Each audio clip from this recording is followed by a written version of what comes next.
What's up, Bro Kumar di sini, dan kali ini saya akan mereview sebuah laptop gaming yang saya pilih dan saya beli untuk tahun 2021, yaitu Asus ROG M16 atau M16.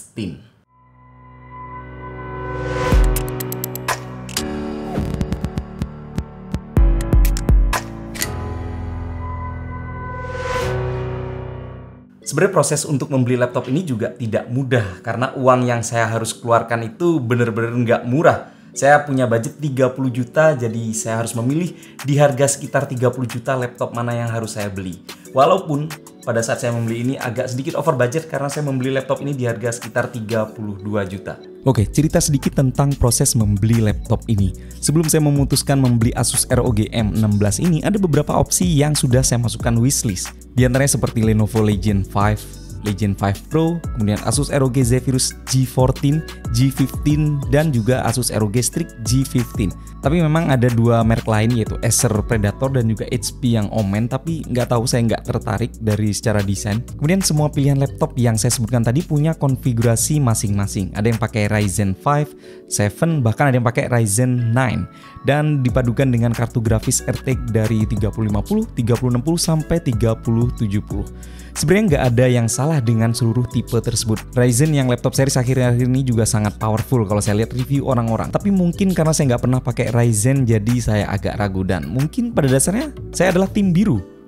By the way, pada saat saya galau itu, tiba-tiba diluncurkanlah secara resmi dua laptop gaming dari Asus, yaitu Asus ROG M16 dan juga Zephyrus S17. Kemudian saya intip-intip sedikit spesifikasinya dan langsung saya putuskan untuk membungkus laptop ini, yaitu ROG M16. Ada beberapa alasan kenapa saya memilih laptop ini untuk gaming maupun kerja. Yang pertama, jelas karena prosesor Intel yang dipakai. M16 yang saya pilih ini adalah varian prosesor i7 11800H, karena sebenarnya ada pilihan i9 11900H. Alasan kenapa saya memilih yang i7 nanti saya akan bahas juga.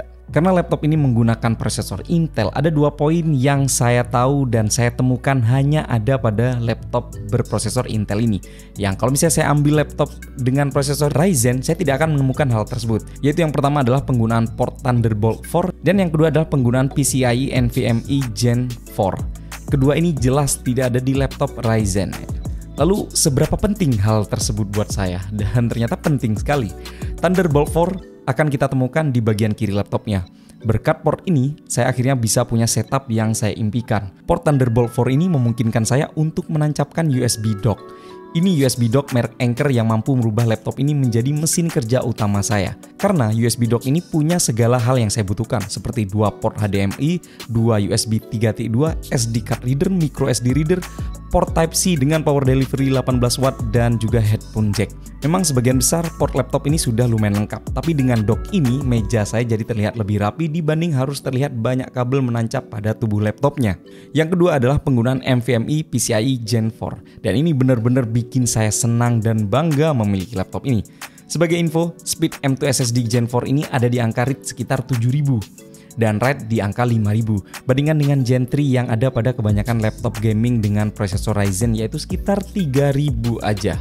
Dan efeknya tentu saja ke segala hal.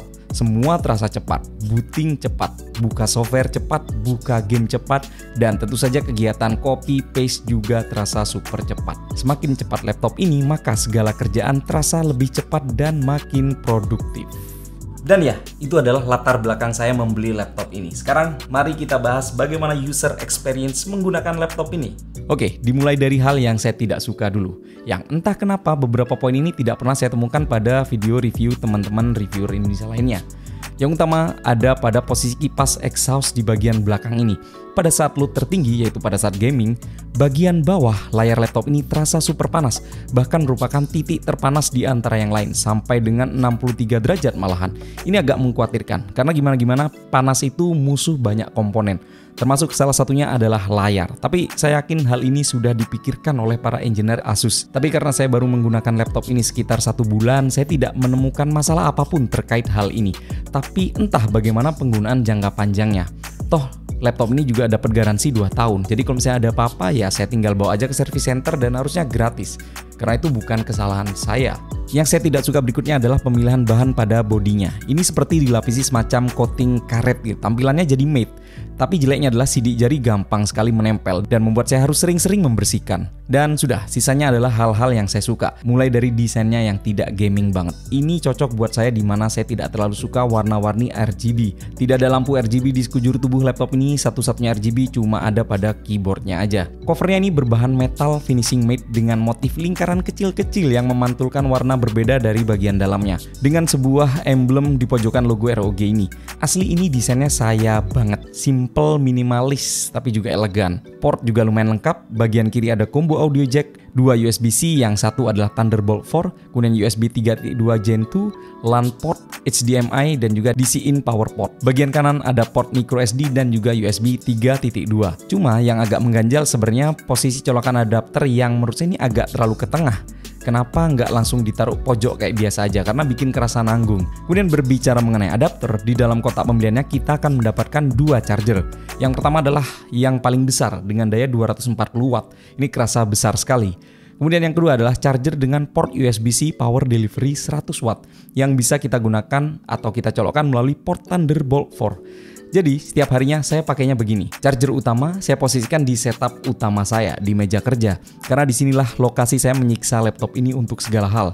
Sedangkan kepala charger yang lebih kecil ini saya bawa kemana-mana. Jadi kalau mau laptopan di kamar atau di ruang tamu dan butuh ngecas ya saya pakai yang ini aja. Kapasitas baterainya sendiri adalah 90 watt hour. Sempat ada teman yang bertanya, kalau laptop ini saya colokin terus gini apa nggak bakal ngerusak baterai? Jujur, jawaban saya adalah nggak tahu.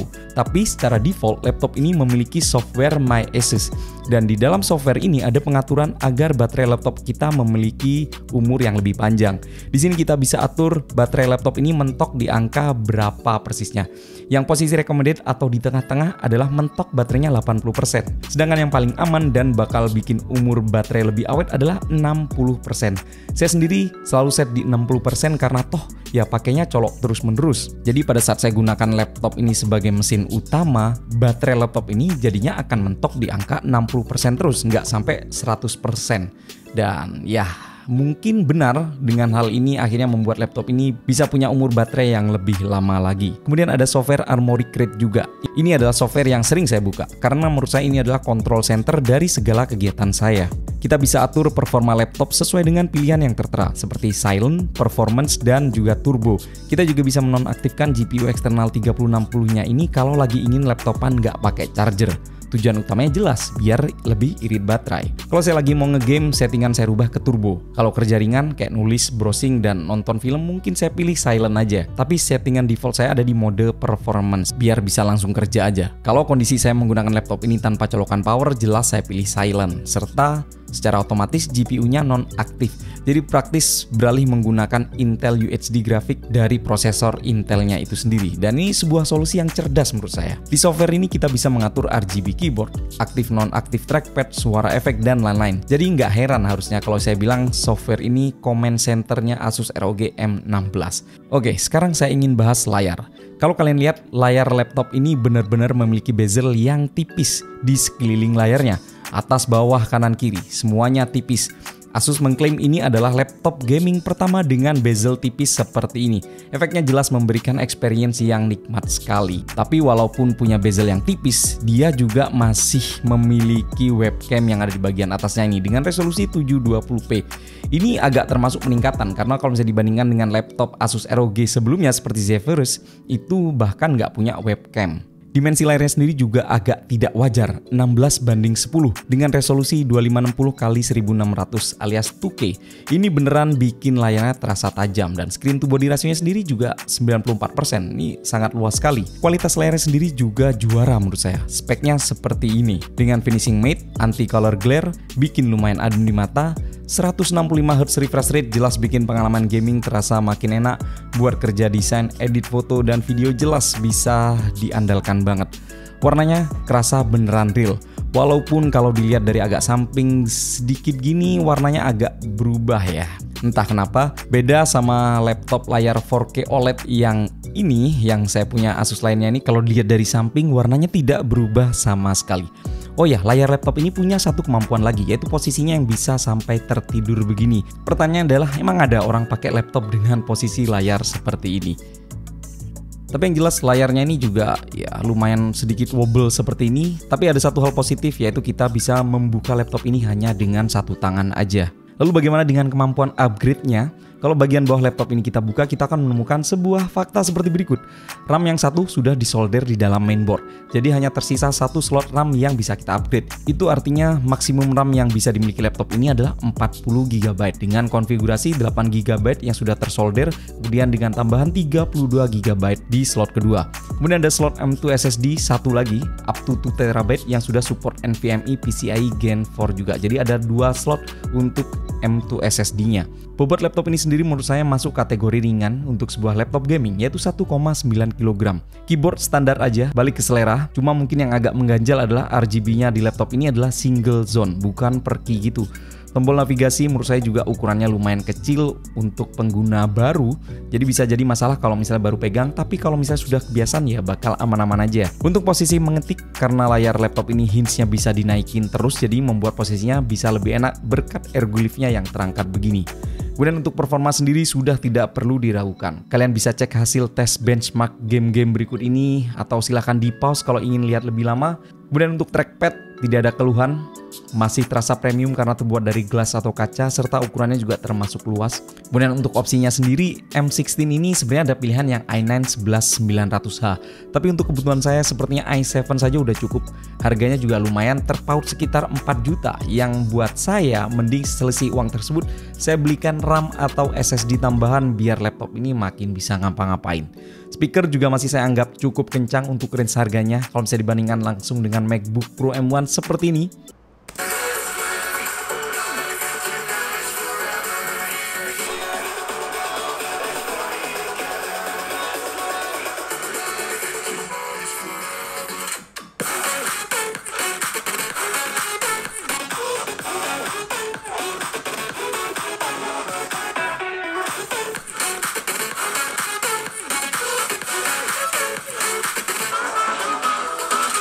Jadi menurut saya ini sangat cukup untuk saya gunakan memutar lagu sambil bekerja atau saya gunakan untuk nonton film. Well, jelas laptop ini tidak murah. Saya harus mengeluarkan uang sekitar 32 juta. Tapi yang saya dapatkan itu beberapa fungsi sekaligus. Saya bisa gunakan untuk editing video, saya bisa gunakan untuk editing foto. Alias dua hal itu adalah kegiatan saya untuk mencari uang kasarannya ya, atau ya untuk produktivitas. Tapi kalau misalnya saya rasa saya jenuh, saya bisa gunakan laptop ini sebagai media hiburan atau sebagai gaming. Well, itulah dia video kali ini. Terima kasih sudah menyaksikan sampai selesai. Saya Bro Kumar pamit. Sampai jumpa di video selanjutnya. Bye-bye.